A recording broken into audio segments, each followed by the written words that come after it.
Alcohol use disorder. I think one of the most difficult things for both the alcoholic and the family of the alcoholic is the lack of support that they get and understanding that they get from society. Very few people really are able to look at what's going on objectively, and they like to do the blame game. Well, the alcoholic is responsible for this or that, and the family, obviously, it must be their family culture that's produced this particular person. And in reality, there's so many other things going on. Society itself. I mean, alcohol is pushed on us in every way, shape, and form. You can't go to a sporting event without drinking. There's peer pressure when we're younger. It's almost a rite of passage to drink. You're weird if you don't. In fact, in some segments of our society, you're shunned if you don't drink. It's part of the rites of passage in growing up, or it could be part of the good old boys club, or it could be part of your golf club, or whatever. It could be women all get together and they drink wine. There's always some element of you're supposed to do this. It's culturally acceptable. Unfortunately, there's a huge amount of the population where they've gone above and beyond that, and they've become chemically and emotionally and physically addicted, and yet they still have to deal with all this alcohol being pushed onto them. And one of the things I used to actually dread, and I ended up stopping near the end of my wife's last years, is going out to dinner, because the first thing that the waiter or waitress would ask would you like a glass of wine or a beer with that before while you're ordering? I mean, you can't blame them, but it is pushed on you. And a lot of the bars or a lot of the restaurants in our area, some of them make their own alcohol or their own wine. We live in an area where there's 40 wineries, which isn't normal, but I mean, it is pushed upon us without thinking. It's just become part of our culture. And unfortunately, it doesn't make amends for the people who push it too far.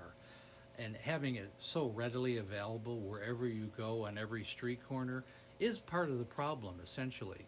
So I think there's things that need to be, I think we need to have checks and balances as a society, specifically for people who have gone too far. And really, my whole idea behind this is when my wife, if you don't, this is the first time you've seen me, she passed away a little over 4 years ago from alcohol use disorder. All her organs essentially shut down. We were married for 25 years. I used to go around near the last few years to, there was a CVS where she used to buy alcohol, and a grocery store, and I would actually beg the managers, I would show a picture of her and beg the managers, please don't sell to her. She is an alcoholic, and it's wreaking havoc in her life and in my family's life. And I really get the same answer. A lot of it was just call corporate or something along those lines. Or if she's not inebriated, she's not causing a scene, we have to sell her alcohol. She's over 21. We can't we don't have the power to tell someone they can't buy alcohol unless they're a problem, which was very disparaging, very difficult, because I felt like I was very much alone, and there was no one in my corner, and there was no one there to help me, and in a society standpoint. And I know thousands, tens of thousands of families go through this same problem when they can't get the alcoholic in their family to stop drinking. There's no one there to help them. There's no one there to assist them. There's all kinds of therapies and things, but there's no one to actually stop the flow of alcohol. You can call DoorDash now and have a case of beer delivered to your house. You can hit a couple of buttons, whip out a credit card, and anything you want could be at your front door within 15 or 20 minutes. And it makes it almost impossible, if not incredibly frustrating for families. So one of the things that I'm advocating, and in the many things that I advocate in making these videos, is really getting to the point I'd like to have enough power where I can introduce some legislature where I think anybody that has 2 or more DUIs, I live in California, at least we can start there. I don't think we should be selling alcohol to these people. I don't think we should be selling alcohol to people who are not in control of themselves, who will get behind the wheel of a car regardless, and put themselves in harm's way, and put everybody else around them in harm's way, or anybody in their path in harm's way. You got 2 DUIs?